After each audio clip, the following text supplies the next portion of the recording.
Andhra Pradesh liquor scam కేసులో enforcement directorate గురువారం అత్యంత సంచలనాత్మక నిర్ణయం తీసుకుంది. వైసీపీ ప్రభుత్వ హయాంలో ఐటీ సలహాదారుగా పనిచేసిన రాజ్ కేసిరెడ్డిని మనీ లాండరింగ్ నిరోధక చట్టం కింద అధికారికంగా అదుపులోకి తీసుకుంది.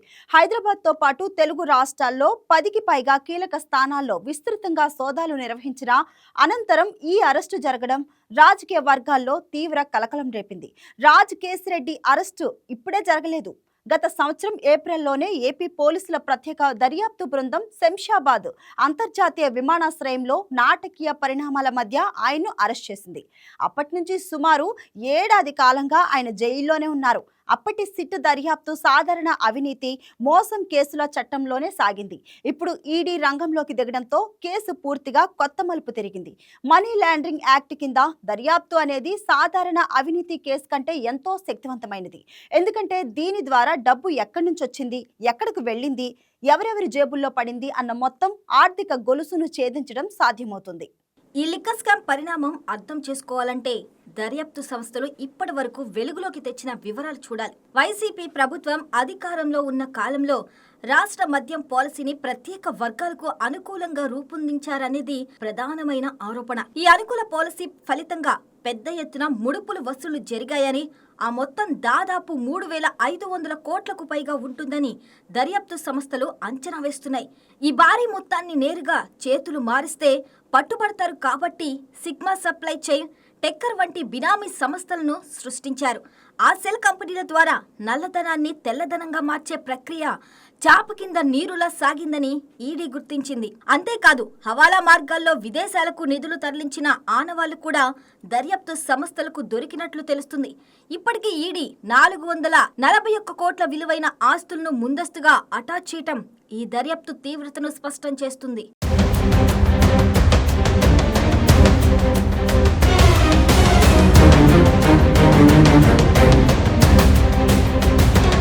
రాజ్ కేసిరెడ్డి మామూలు అధికారి కాదు.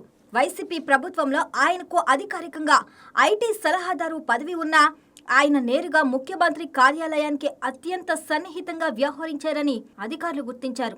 వైసీపీ ఎన్ఆర్ఐ విభాగానికి ఆయన కీలక వ్యక్తిగా పనిచేశారు. పార్టీకి విదేశాల నుంచి నిధుల సేకరణలోనూ ఆయన పాత్ర ఉందని ఆరోపణలు ఉన్నాయి. అన్నిటికంటే కీలకమైంది హైదరాబాద్ జూబ్లీ హిల్స్ లో రాజ్ కేసిరెడ్డి వ్యక్తిగతంగా నిర్వహించిన కార్యాలయం నుంచే ఈ వసూళ్ల నెట్వర్క్ నిర్వహించబడిందని అధికారులు గుర్తించారు. అంటే ఆ కార్యాలయం మద్యం ముడుపుల కేంద్రంగా పనిచేస్తుందన్నమాట.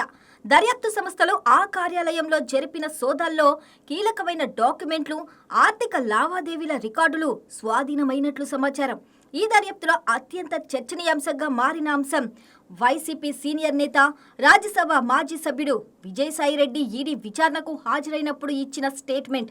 ఆ స్టేట్మెంట్లో విజయసాయిరెడ్డి మద్యం పాలసీ వెనుక ఉన్న ఆర్థిక లావాదేవీల సర్వస్వం రాజ్ కేసిరెడ్డికే తెలుసని, ఈ వ్యవహారం అంతటికి ఆయనే మాస్టర్ మైండ్ అని చెప్పారు. సీనియర్ నేత నుంచి ఇంత బలమైన స్టేట్మెంట్ రావటం ఈ కేసులో అసాధారణ పరిణామం. ఈ వ్యాఖ్యలు కేసు నిర్మాణంలో ఈడీకి కీలకమైన ఊతమిచ్చాయని న్యాయ నిపుణులు అంటున్నారు. అయితే విజయసాయిరెడ్డి తర్వాత ఈ స్టేట్మెంట్ను తాను బలవంతంగా ఇచ్చినట్లు చెప్పారు.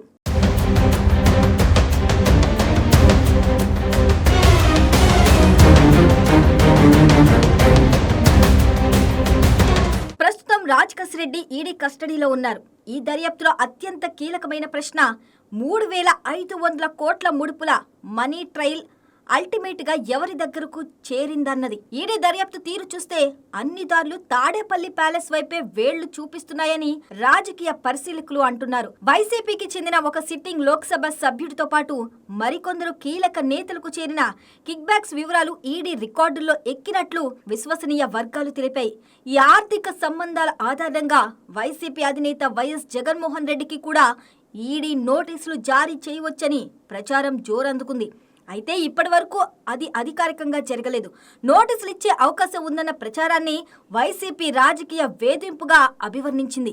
చాలా మంది ఈ రెండు దర్యాప్తుల మధ్య తేడాను పెద్దగా గమనించారు. కానీ న్యాయ నిపుణుల దృష్టిలో ఇది చాలా ముఖ్యమైన విషయం.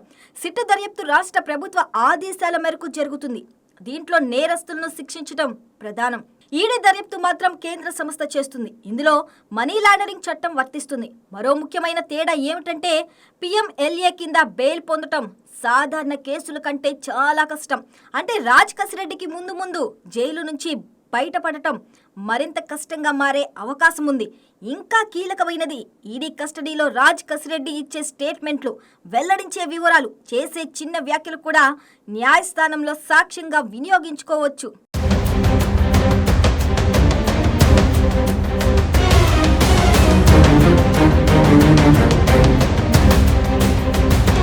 ఈ అరెస్టు వార్త తెలుగు రాష్ట్ర రాజకీయాల్లో తీవ్ర సంచలనం రేపింది. అధికార టీడీపీ, జనసేన పార్టీ నేతలు ఈ అరెస్టును స్వాగతిస్తూ అవినీతి ఎంత లోతుకు వేళ్లనుకుందో ఇప్పుడు దేశమంతటికి తెలుస్తుందని వ్యాఖ్యానించారు. వైసీపీ మాత్రం ఇది రాజకీయ పగ తీర్చుకోవడానికి చేస్తున్న వేధింపు దర్యాప్తు అని, కేంద్రంలోని బీజేపీ ప్రభుత్వం ఈడీని రాజకీయ ఆయుధంగా వాడుకుంటుందని ఆరోపిస్తుంది. రాజ్ కసిరెడ్డి అమాయకుడని, న్యాయస్థానంలో నిర్దోషిత్వం రుజువవుతుందని పార్టీ ప్రకటించింది. అయితే ఒక పార్టీ నేతే రాజ్ కసిరెడ్డి మాస్టర్ మైండ్ అని స్టేట్మెంట్ ఇచ్చిన తర్వాత ఇప్పుడు అమాయకుడని వాదించడం విశ్వసనీయంగా కనిపించడం లేదని రాజకీయ విశ్లేషకులు అంటున్నారు. రాజ్ కసిరెడ్డి ఈడీ కస్టడీలోకి వెళ్లటంతో ఈ స్కామ్ కొత్త దశలోకి అడుగుపెట్టింది. ముందు జరగొచ్చని నిపుణులు అంచనా వేస్తున్న పరిణామాలు చాలా ఉన్నాయి. బినామీ సంస్థల ద్వారా జరిగిన మనీ లాండరింగ్ వ్యవహారంలో మరింత మంది నిందితులు వలలో పడే అవకాశం ఉంది. హవాలా ద్వారా విదేశాలకు వెళ్లిన నిధుల మనీ ట్రయల్ను ఛేదించే ప్రక్రియ మరింత వేగవంతమవుతుంది. వైసీపీ నేతలకు ఈడీ నోటీసులు జారీ అయ్యే అవకాశం పెరుగుతుంది. జగన్ పేరు ఈ కేసులో నేరుగా వినిపించే స్థాయికి దర్యాప్తు చేరే అవకాశం కొట్టిపారేయలేం. ఏపీ లిక్కర్ స్కామ్ కేసు ఒక అరెస్టుతో ముగిసే వ్యవహారం కాదు. ఇది ఒక పెద్ద ఆర్థిక నేర వ్యవస్థకు పైపొర మాత్రమే. 3,500 కోట్ల ముడుపుల మనీ ట్రయల్ ఎక్కడ మొదలై ఎక్కడ ముగుస్తుందో అది ఆంధ్రప్రదేశ్ రాజకీయ చరిత్రను తిరగరాసే అవకాశం ఉంది. రాజ్ కసిరెడ్డి ఈడీ కస్టడీలో ఇచ్చే స్టేట్మెంట్లు, వెల్లడించే వివరాలు ముందు అనేక శాఖలుగా విస్తరించే ఈ దర్యాప్తు దిశను నిర్ణయిస్తాయి. ఆంధ్రప్రదేశ్ ప్రజలు, ముఖ్యంగా ఈ స్కామ్లో నష్టపోయిన సామాన్య పౌరులు న్యాయం ఎప్పుడు జరుగుతుందని ఆసక్తిగా ఎదురు చూస్తున్నారు.